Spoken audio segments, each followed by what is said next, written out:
Right. But you talked about the absence of the little presence you had or the impact you made in the American market.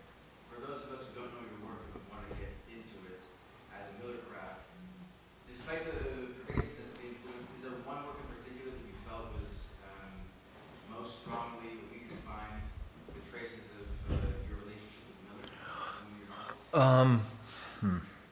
I guess it's a novel, and it's kind of the only one you can easily get here. It's called Hating Olivia from Harper Perennial, and it's got some relationship to the Rosy Crucifixion and the Tropic of Capricorn, I'd say.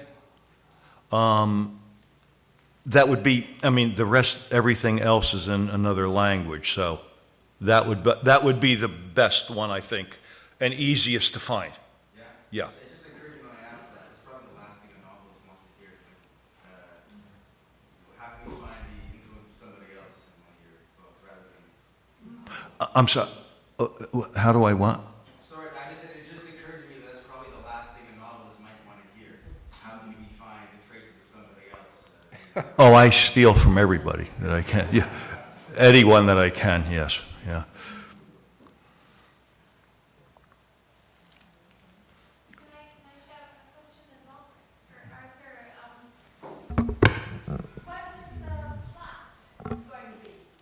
Oh,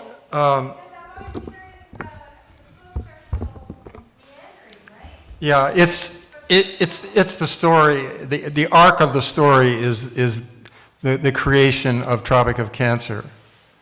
So that's why it starts with June, and it ends with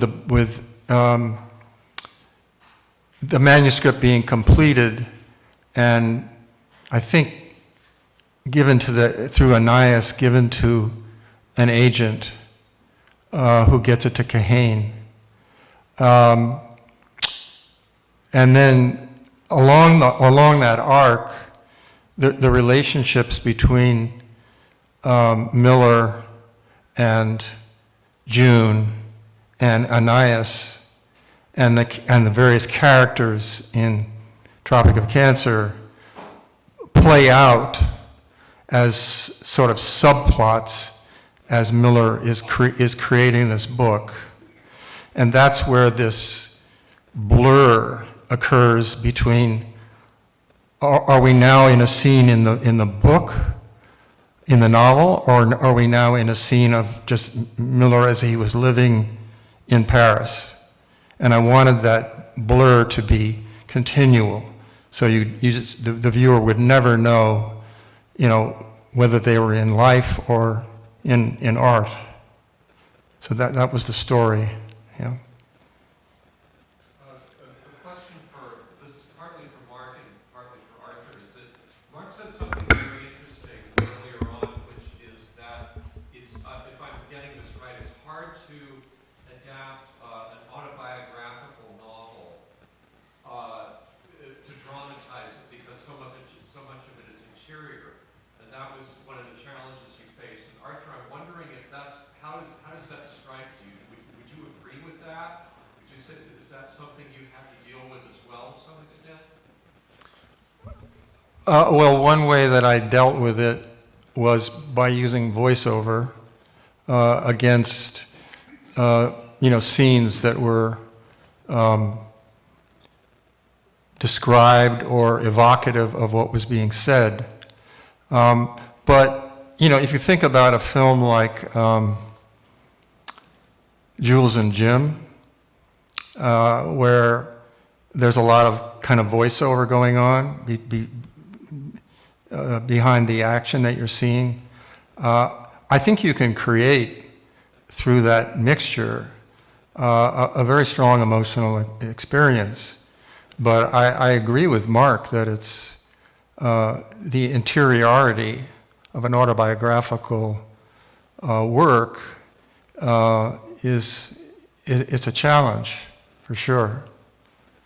Yeah. So I think also that a really major difference is that you can do something like Arthur was doing because film's a really purely visual form.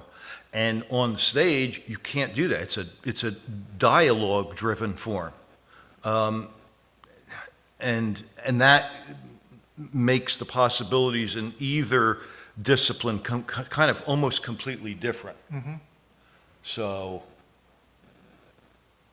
oftentimes, I think really dialogue-driven films are not interesting. They can just be noisy and, you know, where you're not using like the primary purpose of film, for instance, which can be long takes of what you might say is nothing, but they tell a huge story. So yeah. So.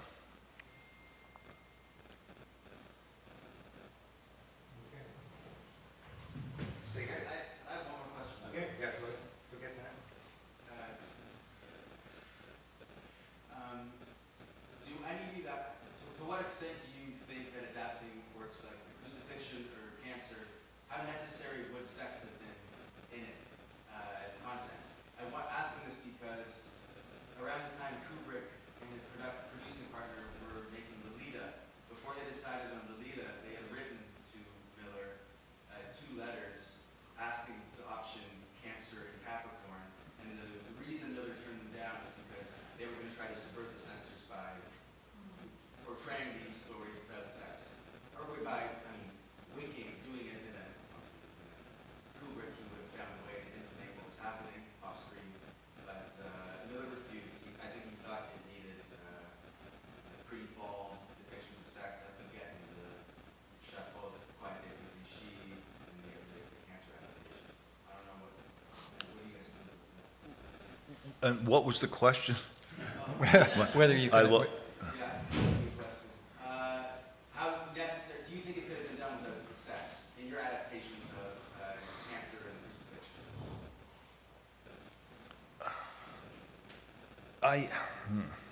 You want to take that first? sure. Let me think. I'm happy to talk about the sex, yeah.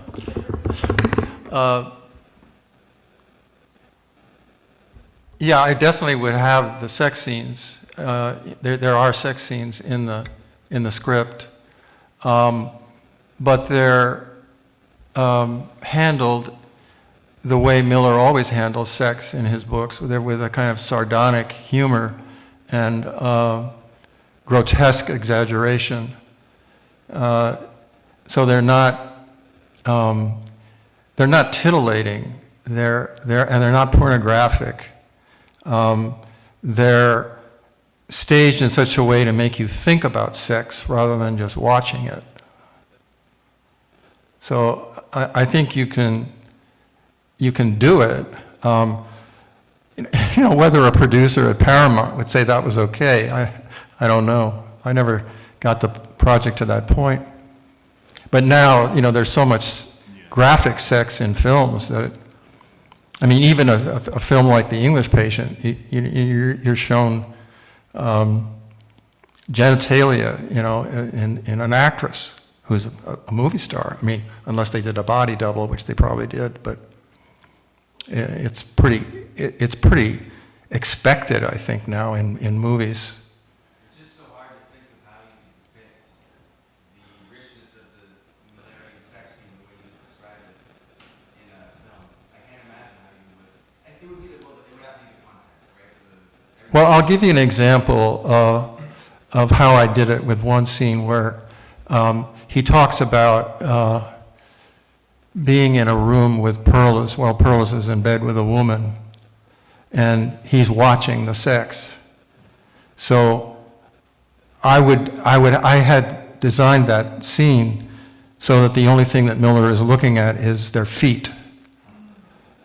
And while he's watching them, he's eating a banana.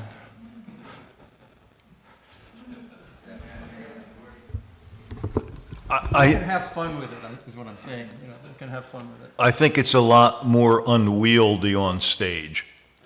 That's just you can't go in close. You can't do a lot of things that, you'd have to suggest more. And it's just I think it's a bit unwieldy. I don't think you could have it go on for too long, and Again, the discipline dictates what you do with it, I think. Lisa, you said something like you were on the seventh rewrite. Yeah. What are you finding is provoking the rewrites? Well, mainly, it's, the whole film was mainly supposed to be not really about, I mean, there's these women in his life, and, you know, with, you know, it started off kind of going more in that direction, and really the direction that it was meant to go in, I'm working with the writer as well, is just more in a direction of transformation of the archetype, ego to true self, and mainly the bohemian life. And so it was going too much in that direction on all the prior writings. So kind of like scratch that and leave a little of the facts in, of course, but kind of more of a twist towards, you know, the overall meaning of it. I just want to add that, you know, in all forms of writing that I do, that the revisions just never end. I remember picking up the shooting script of The Talented Mr. Ripley, the Minghella version, and it was revision number 28. So, I mean, that just goes on and on and on until you achieve this or approach this elusive perfection, which you never get to, but it takes a lot of work too. You know, you probably know that. It never ends. I mean, Tennessee Williams was rewriting his major plays in the last days of his life, which is kind of amazing. So. All right. So